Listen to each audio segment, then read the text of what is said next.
what are the determinants of individual demand? The very first determinant of individual demand is price of the commodity.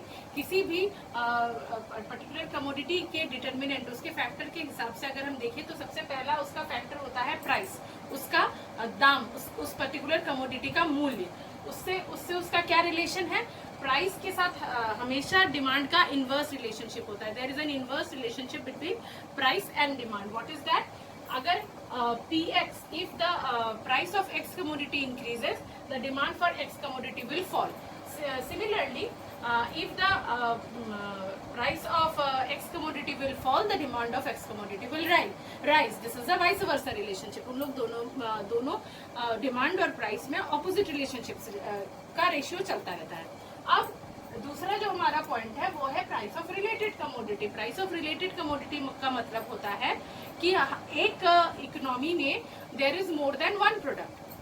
हम लोग ये जानते हैं, जब हमने पीपीसी पढ़ा था तो तब हमने पढ़ा था कि प्रोडक्शन पॉसिबिलिटीज में हमने देखा था कि किसी भी एक इकोनॉमी में एक कमोडिटी नहीं होता है, वहाँ पे मोर देन वन कमोडिटीज होता है, क्योंकि लोगों की पसंद जो है वो एक दूसरे से अलग होती है। There is a difference between the choices of the product according to individual. So according to the monotonic preferences, किसी लोगों की जो पसंद होती है वो किसी एक पर्टिकुलर कमोडिटी के ऊपर स्थिर हो जाती है, कहीं एक जगह करके रुक जाती है, it stops. So that is known as monotonic preferences.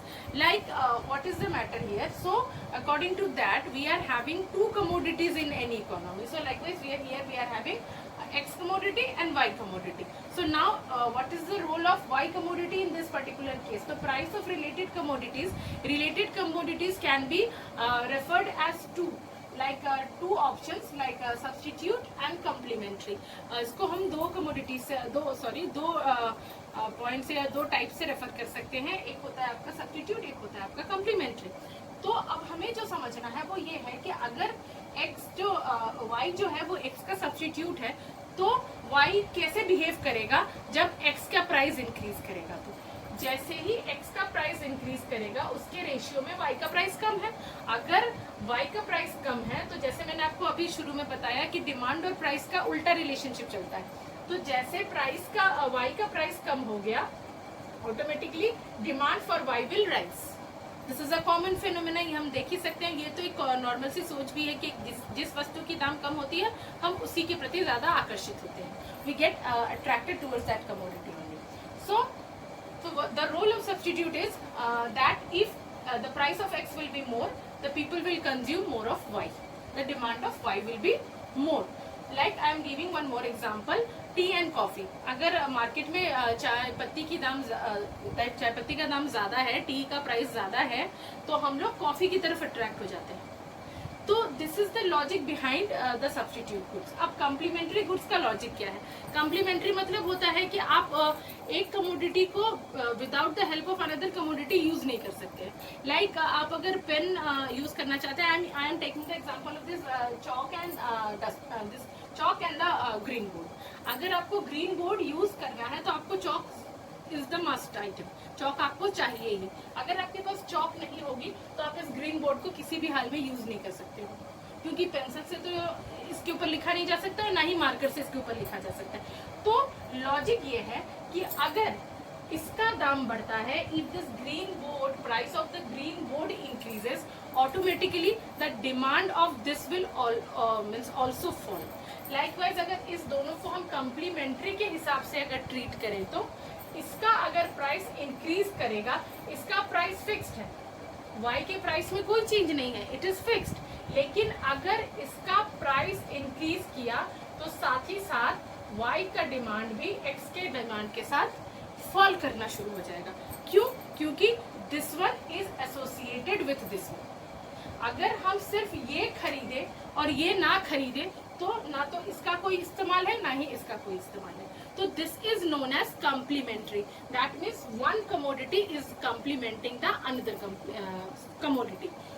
So this is the 2 points of related commodities, 2 logics of related commodities. Now I am coming to the third one, that is income. It is this is the most important concept in this demand chapter. As we know that जब हमने शुरू demand chapter को जब शुरू किया था तब हमने बताया था कि डिमांड का मतलब सिर्फ चाहना देखना डिमांड नहीं होता है. विल हैव टू पे the price for that commodity, then only or we are ready to spend the amount in order to purchase that commodity. So that is why when we are referring to demand, income is the most important one. If you will not have income, you will not be able to purchase the desired commodity. So for that particular basis, we are having two types of goods here. Okay, one is normal and another one is inferior. So now what is the logic behind this normal and inferior one? Suppose your income is 100, okay, and the price of, now I am coming once again denoting the price of X and Y commodities like PX and PY. So if your income is 100, so and the price of X commodity is rupees 20 per kg and price of Y commodity is rupees 10 per kg. So your income is 100. So as we know that we need to purchase the two commodities at a particular time, और एक particular time में अगर हमको दो commodities को खरीदना है तो हमारे income को इन दोनों के बीच में divide करना होगा. तो अभी जो हमारा income जो है 100 है, तो मेरे लिए ये 10 रुपए पर केजी वाला प्रोडक्ट खरीदना ज्यादा आसान है, because it is suitable for my budget. I can purchase more amount of this particular commodity. लेकिन अगर वही प्राइस में एक जीरो मेरा बढ़ जाता है तो अब मेरे पास ये जो 20 रुपए केजी वाला जो प्रोडक्ट है, अब हम इसको अफोर्ड कर सकते हैं. तो ये जो लॉजिक है, तो अब पहले जब हम इसको खरीद रहे थे, क्योंकि मेरा इनकम कितना था 100 था, my income was ₹100 only, so I am only suppose to purchase this particular commodity which is 10 rupees per KG. So at that time this commodity was my normal goods. That was my normal goods. Why? Because whatever money I am having, whatever money income I was having, that is only sufficient to purchase this particular commodity. जो मेरे पास money income था वो Y commodity के लिए satisfied था, sorry Y commodity के लिए sufficient था या इक्विवेलेंट टू Y कमोडिटी था. लेकिन अभी जो है मेरा इनकम बढ़ के 1000 हो गया है. Now I am able to really I will be able to purchase this X commodity which is of 20 rupees per kg. Now what scenario will take place? क्या हो जाएगा इसके बाद का सिचुएशन आप देखो. इसके बाद का आपका सिचुएशन ये हो जाएगा कि ये जो आपका नॉर्मल गुड्स था जो कि 10 रुपए केजी था, वो आपका बन जाएगा इंफीरियर गुड्स. यानी अब आपके पास इतना पोटेंशियल है कि आप 20 रुपए का 50 रुपए केजी का सामान भी खरीद सकते हो. तो ये जो 50 रुपए केजी या 20 रुपए केजी वाला जो सामान है वो आपका बन जाएगा नॉर्मल गुड्स, और 10 रुपए केजी वाला जो सामान था वो आपका बन जाएगा इंफीरियर गुड्स. यानी आप अगर देखो, मैं आपको अभी के ट्रेंड के हिसाब से एक एग्जांपल देती हूँ. There are many brands of this cell phone, smartphones.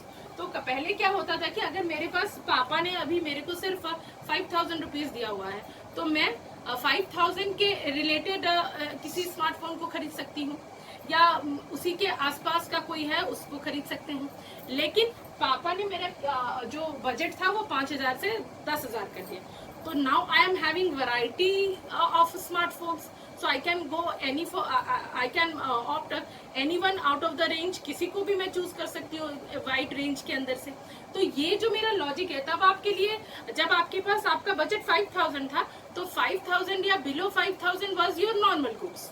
वो आपके लिए तब आपके बजट के लिए वो आपका नॉर्मल गुड्स था. लेकिन अभी जब आपके पापा ने आपका बजट इंक्रीज कर दिया, उसको 10,000 कर दिया, तो आपके लिए अब आप 10,000 वाला जो मोबाइल है वो भी, या more than 5000, that is within the range of 10,000 to 5000 का बीच का जो मोबाइल है वो अब आपके लिए नॉर्मल गुड्स हो गया है. ठीक है, I think this part is clear for you all. अब मैं बढ़ती हूँ फोर्थ फैक्टर की तरफ, that is taste and preferences. मैंने अभी थोड़ा सा पहले ही मैंने वीडियो में डिस्कस किया था मोनोटोनिक प्रेफरेंसेस. मोनोटोनिक प्रेफरेंसेस का मतलब होता है आप किसी एक पर्टिकुलर चीज के प्रति बहुत ही अट्रैक्टेड हो. तो ये जो आपका टेस्ट है वो सपोज कीजिए you like Coca Cola very much, Coca Cola आपको बहुत पसंद है, चाहे वो कुछ भी हो जाए, you need 1 can of Coca Cola और 1 bottle of Coca Cola, it is must for you. तो क्या होता है कि अगर कोको कोला का प्राइस 100 भी हो जाए, क्योंकि आपको वो बहुत पसंद है, तो out of this taste and preferences you will not reduce the quantity demanded of Coca Cola. जो पर्टिकुलर इंडिविजुअल डिमांड के केस में क्या होता है कि आप किसी भी हाल में कोको कोला के प्रति जो आपका अफेक्शन है या कोको कोला के प्रति जो आप डिमांड क्रिएट कर रहे हो, वो किसी भी हद में चला जाए, आप उसको रिड्यूस नहीं करोगे। क्यों नहीं करोगे? क्योंकि you are very much associated और very much attracted towards Coca Cola. So this particular point is known as taste and preferences. यानी टेस्ट एंड प्रेफरेंसेस जब काम करना शुरू करता है, तब प्राइस का उसमें कोई रूल नहीं रहता है। According to taste and preferences you affect the demand for a particular commodity. Okay, now I am coming to the last point, that is consumers credit facilities. Who is providing credit facility to us? Banks or any other financial institutions from where we can take loans, we can get credits. तो हमारा credit अगर limit में है तो हमारा demand भी limit में होगा, और अगर हमारा क्रेडिट अनलिमिटेड है हमारा डिमांड भी अनलिमिटेड हो जाएगा। आई am taking one very prominent example, you people must be knowing about credit cards. Credit cards is a very prominent phenomena in today's scenario. Debit card को हम लोग हर जगह इस्तेमाल करने से डरते हैं। क्यों डरते हैं? क्योंकि डर लगता है कि हमारा जो बैंक अकाउंट कहीं से हैक ना हो जाए, तो हमें डर लगता है। तो हम क्या करते हैं, mostly we prefer to use credit cards. क्यों? क्योंकि क्रेडिट कार्ड्स का कोई पर्टिकुलर बैंक अकाउंट नहीं होता है और उसके लिए आपको मिनिमम बैलेंस रिक्वायरमेंट की भी जरूरत नहीं होती। तो ये जो क्रेडिट फैसिलिटी है, अगर you are having unlimited credit facility, चाहे वो किसी भी बैंक से आपने लिया हुआ हो, आपके पास अनलिमिटेड क्रेडिट फैसिलिटी है, तो आप क्या करोगे? You will continue purchasing online shopping here there where everywhere, you will start purchasing and purchasing. When you will start purchasing, suddenly you will increasing the demand. लेकिन वही क्रेडिट कार्ड को अगर हम लिमिटेड कर दें, उसमें एक बैलेंस फिक्स्ड कर दें कि आप इसके ऊपर का परचेज कर नहीं सकते या इसके ऊपर की आपकी क्रेडिट की लिमिट नहीं है, तो आपके साथ क्या होगा? आप ऑटोमेटिकली आपका जो डिमांड फंक्शन है वो रिड्यूस होकर के नीचे आ जाएगा। तो this is very common thing कि अगर क्रेडिट फैसिलिटी ज्यादा है तो मार्केट में डिमांड विल बी राइज्ड, और अगर क्रेडिट फैसिलिटी कम है तो the demand for the market demand will fall down. So here we are not talking about market, here we are talking about individual demand only, means only one household we are talking here. तो अगर मेरा credit facility unlimited है तो मेरा purchase भी unlimited होगा, मेरे को डिमांड भी क्रिएट करने के बहुत सारे मौके मिलेंगे।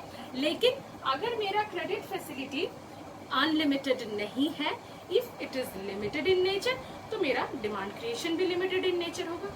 सो आई थिंक आपको ये सारे टॉपिक्स अच्छे से समझ में आ गए हो। तो tomorrow, in my next video, I will be showing you the factor determinants of market demand.